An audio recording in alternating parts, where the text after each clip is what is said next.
Israeli military has confirmed that it has been flooding tunnels used by Hamas under the territory.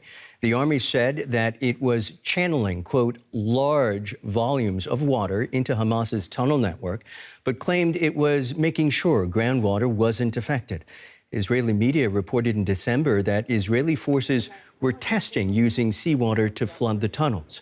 Experts warned that doing so could permanently damage freshwater supplies for Gaza's 2.3 million residents and risk the lives of hostages still being held by Hamas. Let's get more on this from Mike Martin. He's a former British Army officer and senior fellow in the Department of War Studies at King's College London. Mike, the Israeli army says some of the tunnels that belong to the hundreds of kilometers of tunnel network are being flooded in an attempt to flush out Hamas militants and destroy the tunnel structure. Can this actually work? Good morning, Michael. Yes, in a fairly ruthless approach. It's very simple. You can pump in seawater, as you said, in your package. All you need is a fire hydrant, something that every fire department has, and you can run that for 24 hours. And it is as simple as it sounds. Water flows downhill, and we know some of these structures are very deep, and it fills up the system from the bottom. And then either if you're in that tunnel, you either drown or you have to come to the surface, which is obviously what the IDF wants with this activity. Many of our viewers know that more than 100 Israeli hostages are still being held by Hamas, some of whom are believed to be in the tunnels. Doesn't the army risk drowning the very people they're trying to rescue? In a sense, actually, what we're seeing here with this story about flooding tunnels is a perfect example which describes the strategic tension that the Israelis have in their war aims. They aim to destroy Hamas, but also to release the hostages. That is repeated daily by the Israeli government. But actually, it's probably impossible to achieve both of those aims. The only time that hostages have been released is when, in fact, there has been a ceasefire. And whilst the war fighting has gone on, we've seen hostages killed.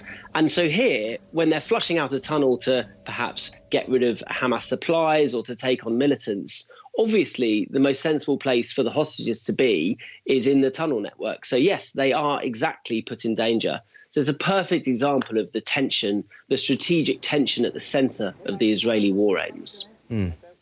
Experts say that flooding tunnels is a dangerous option that poses huge risks to Gaza's already besieged civilian population. What do they mean? Well, I think there's two things here. One was what you mentioned in your package, which is about groundwater. And of course, it's only seawater that they can pump in because that's, obviously Gaza's on the coast and that's the biggest volume of water. And they need a lot of volume to flush out the entire tunnel network. That will seep into groundwater. And a lot of Gazans gets their water from wells. So that's a huge problem. But the other problem is what this flooding does is it pits some of the Gazan population between aerial bombardment and flooding underground. Inevitably, some of these tunnels will have been abandoned, or there'll be lots of tunnels that aren't being used, and some elements of the Gazan population will be hiding in them. The best place to go when there's excessive aerial bombardment, as we're seeing, is underground. And so by flooding the tunnels, it puts the population in between a rock and a hard place. Mike, we only have half a minute or so, but I am curious. Israel says that dismantling tunnels is a slow process and could take years. What sort of pushback could be expected from Hamas, and do they even have any interest in preserving those tunnels? Very briefly, the tunnels are essential to Hamas. Any fighting force needs a rear area where it can store supplies, prep, treat casualties, and in this case, as we've heard, hold hostages. Removing the tunnel network from Hamas makes it very, very difficult for them to continue to fight. The people will survive, but they will lose all of their military infrastructure, weapons, supplies, and ability to move around the territory unseen.